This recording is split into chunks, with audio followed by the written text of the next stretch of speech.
भूत और मंत्र कथा पुस्तकरू शिशु किशोर निमंते उद्दिष्ट गल्प सिपुनर स्वप्न।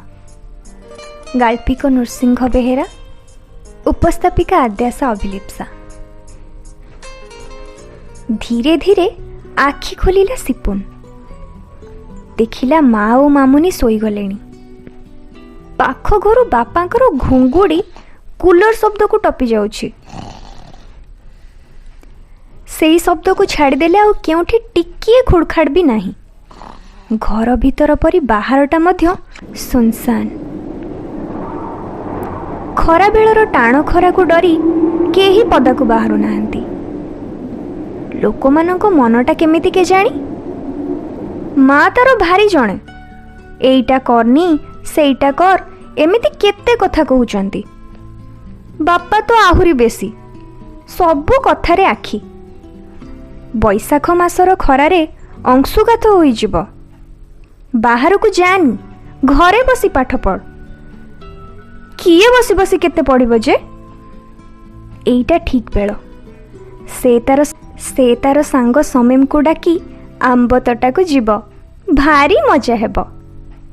एहा भाबी आस्ते कबाट खोली बाहर को आसिला सिपुन। बगीचा पार होइनी पछरु कहार पाद शब्द शुभिला। से भाबिला तार सान भौणी मामुनी बोधुए तापरी चुपचाप उठी आसुची। तेणु से पछको बुली चाहिला। जहाकू देखिला ताकू से विश्वास करि पारला नहीं। भयरे गोड़रू मुंड जाए थरिबाकू लागिला। से कौन करिबो किछि उपाय चिंता करि पारला नहीं। छानियारे तार सानपास भी होई गला। हठात निज पछरे एक विराट महाबल बाघ को देखी किए बा साहस बांधी रही परिबो। से जीवन विकल रे चित्कार करबा को चाहिला, हेले ता पाटी टिके भी खोलिला नहीं। खूब जोरे दौड़ीबा को चेष्टा कला, ताहा मध्य सेतेटा संभव हैला नहीं।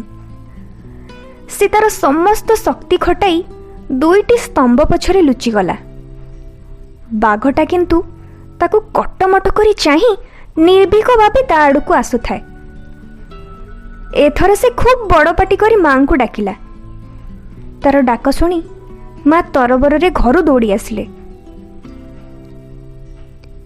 एतिकी बेले केउठु के जानी भालुटिए धाई आसिला।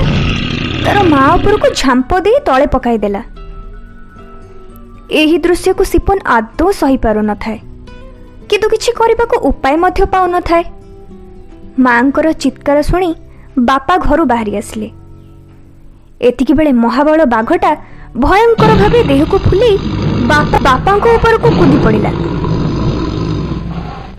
बापा मांकर चित्कार रे मामुनी घरु बाहरी आसिला। सिपुन देखिला से जो खुंट पछरे अछि सेटा हल्लुछि। से भल करी देखिला से जहा पछरे अछि ताहा दुईटा खुंट नुह, गोटे विराट काय हाथीर पछ गोड़। संगे संगे से हाथीटी मामुनी को धरी बुले बुले एते जोरे छाटी देला जे से जाई पाचेरी पाखरे पड़िला। सिपुन आउ सही पारला नहीं। निज भीतरर जंत्रणा को मध्य अटकाई होउनी। ताकू बोधुए केही देखि पारु नाहंती। देखिदेले बापा माँ मामुनी परी तार मध्य अवस्था हेब। हेउ पछे से सही पारिबो नहीं। एहा भाबी पाखरे पड़िथिबा ढेलाटिए से उठाइला। किंतु ए कौन? से ढेला देहरे आउ गोटिए ढेला बाजी हाथरू खसी पड़िला। से ऊपर को चाहिला परे मांकड़ ताकू दांत देखाउछंती। जणे कहिला तुमको ठीक होइछि।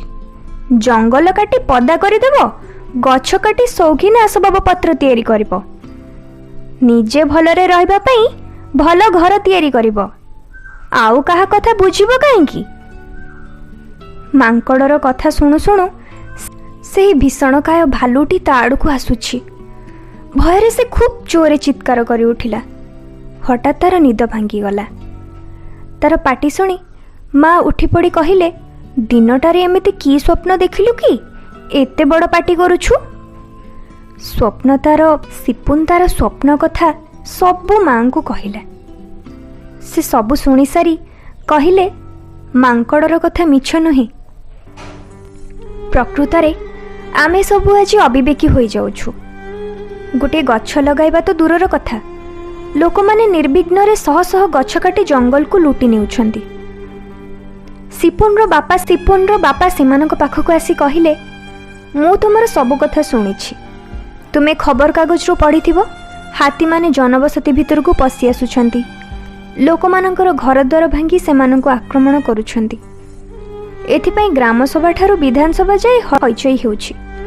କିନ୍ତୁ କାରଣ କ'ଣ କହିପାରିବ? ଲୋକମାନେ ନିର୍ଦୟ ଭାବେ ଜଙ୍ଗଲ କାଟିବାରୁ ଏହି ପରିଣତି ହୋଇଛି। ଜୀବଜନ୍ତୁମାନଙ୍କର ବଣ ହିଁ ଜୀବନ ଆଉ ଜୀବିକା। କେବଳ ସେତିକି ନୁହେଁ, ବଣ ଜଙ୍ଗଲ ବା ଗଛ ମଧ୍ୟ ଆମର ଜୀବନ ରକ୍ଷାକାରୀ। ସିପୁନ ବାପାକୁ ଚାହିଁ ପଚାରିଲା, କେମିତି? ବାପା କହିଲେ, ଗଛ ଆମକୁ ଫଳ, ଫୁଲ, ମହୁ, ଝୁଣା ଠାରୁ ଆରମ୍ଭ କରି ଔଷଧପତ୍ର ମଧ୍ୟ ଯୋଗାଇଛି। ଆମେ ଛାଡ଼ୁଥିବା ଅଙ୍ଗାରକାମ୍ଳ ଗ୍ରହଣ କରି ଅମ୍ଳଜାନ ଯୋଗାଉଛି। ପରିବେଶର ସୁରକ୍ଷା ଅମ୍ଳଜାନ ଯୋଗାଇବାରେ ଛୋଟିଆ ତୁଳସୀ ଗଛଟିର ଭୂମିକା ମଧ୍ୟ କମ୍ ନୁହେଁ। ତାର ଏହି କାମର ତୁଳନା ନଥିବାରୁ ବୋଧହୁଏ ତାର ନାମ ତୁଳସୀ ହୋଇଛି। ସେଥିପାଇଁ ବହୁ ଆଗରୁ ଲୋକମାନେ ଘର ଆଗରେ ତୁଳସୀ ଗଛ ଲଗାଇ ପୂଜା କରି ଆସୁଛନ୍ତି।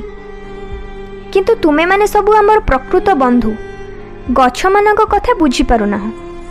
କ୍ରିକେଟ ଖେଳ ଓ ଟିଭି ଦେଖାର ଅଧିକ ସମୟ ସାରୁଛ। ଗଛଟିଏ ଲଗାଉନାହଁ କିମ୍ବା ତାର ଯତ୍ନ ନେଉନାହଁ।